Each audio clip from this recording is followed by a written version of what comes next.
Welcome to பணியும் வாய்ப்பும். எஸ்எஸ்சில ரொம்ப நாள் எதிர்பார்த்த ரிசல்ட் வந்து இந்த எம்டிஎஸ் 2024 தான். அதை வந்து அனௌன்ஸ் பண்ணிட்டாங்க. இதுக்கான ரிசல்ட்டை வந்து எப்படி செக் பண்றது, டிஎனோட கட் ஆஃப் என்ன, ஒன்ஸ் நான் செலக்ட் ஆயிருந்தேன்னா எனக்கு டாக்குமெண்ட் வெரிஃபிகேஷன் எப்போ பண்ணுவாங்க, இந்த மாதிரி நிறைய டவுட் இருக்கும். அது எல்லாத்தையும் ஒன் பை ஒன் பார்த்தலாம்.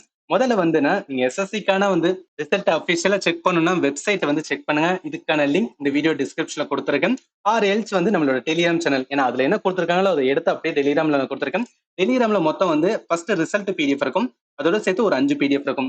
ஃபர்ஸ்ட் ரிசல்ட் பிடிஎஃப்ல என்ன கொடுத்துருப்பாங்கன்னா ஒவ்வொரு ஸ்டேட்டுக்கான வந்து எவ்வளவு வேகன்சி, அந்த ஒவ்வொரு ஸ்டேட்டுக்கான கட் ஆஃப் வந்து மென்ஷன் பண்ணிருப்பாங்க.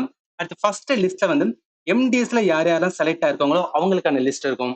அடுத்த செகண்ட் லிஸ்ட்ல வந்து ஹவல்தார்ல யாரெல்லாம் செலக்ட் ஆயிருக்காங்களோ அவங்களோட நேம், ரோல் நம்பர் அதெல்லாமே இதுல மென்ஷன் இருக்கும். லிஸ்ட் 3ல சில கேண்டிடேட்டோட ரிசல்ட் வந்து ஹோல்ட் பண்ணி வச்சிருப்பாங்க. ஏதாவது ஒரு ரீசன் இருக்கும், அவங்க ரிசல்ட் வந்து ஹோல்ட் பண்ணிருப்பாங்க. லிஸ்ட் 4ல வந்து எஸ்எஸ் என்ன பண்ணிருப்பாங்க, சில கேண்டிடேட் வந்து ரிஜெக்ட் பண்ணிருப்பாங்க, டிபார்ட் பண்ணிருப்பாங்க, கேன்சல் பண்ணிருப்பாங்க. இதுக்கெல்லாம் ரீசன் பாத்தீங்கன்னா அவங்க பர்டிகுலராகவே சொல்லியிருந்தாங்க.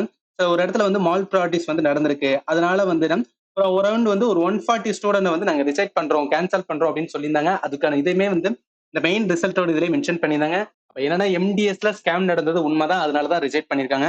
அடுத்து லிஸ்ட் 5ல செலக்ட் ஆன கேண்டிடேட்க்கு டிபார்ட்மெண்ட் அலோகேஷன், எந்த இதுல நீங்க ஒர்க் பண்ண போறீங்க, உங்களோட நேம், அதுக்கான டிபார்ட்மெண்ட் இருக்கும். இது ஏன் மென்ஷன் பண்ணிருக்காங்கன்னா இதுக்கு முன்னாடி வந்து எஸ்எஸ்சி ரிசல்ட் வந்து அனௌன்ஸ் பண்றாங்கன்னா அவங்களே தான் வந்து டாக்குமெண்ட் வெரிஃபிகேஷன் பண்ணுவாங்க.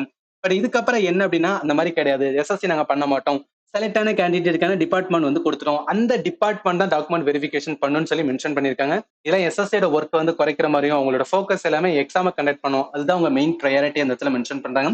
இப்போ என்னன்னா இந்த பிடிஎஃப் இருக்கு பாத்தீங்கன்னா ஃபர்ஸ்ட் பிடிஎஃப் நீங்க எடுத்து பாத்தீங்கன்னா எம்டிஎஸ்ல வந்து செலக்ட் ஆன வந்து லிஸ்ட் இருக்கும். இதை நீங்க என்ன பண்ணுங்கன்னா சர்ச் பண்ணுங்க. ஏன்னா நிறைய வந்து லிஸ்ட் இருக்கனால சர்ச் பண்ணி பார்க்கும்போது நம்மளால ஈஸியா கனெக்ட் பண்ண முடியும். இல்ல உங்களோட ரோல் நம்பர் ஆர் உங்களோட நேம் போட்டீங்கன்னா இந்த மாதிரி வந்து உங்களோட நேம் இருந்துச்சுன்னா இந்த மாதிரி காட்டிடும்.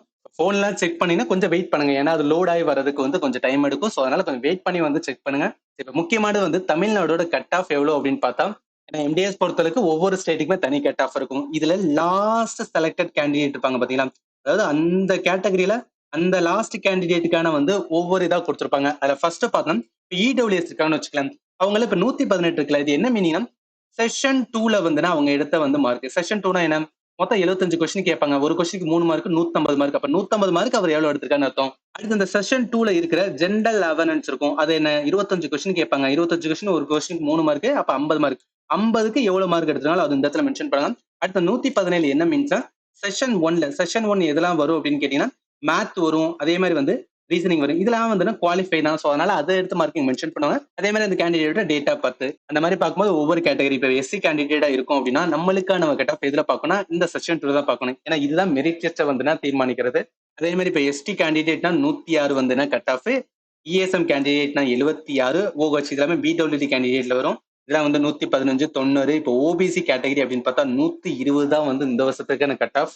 பிடபிள்யூடி விஹெச், அது பிடபிள்யூடி அதர்ஸ் கேண்டிடேட் பார்த்தா 114, இந்த விஹெச் பார்த்தா 119, அடுத்து யூஆர் கேண்டிடேட் பார்த்தா 120. இதுல ஓபிசி யூஆர் ரெண்டுக்குமே வந்து சேம் கட் ஆஃப் தான். அப்ராக்சிமேட்லி வந்து 120 எடுத்தா மட்டும்தான் வந்து இந்த இயர் செலக்ஷனுக்கே வந்து கூப்பிடுற மாதிரி இருக்கு.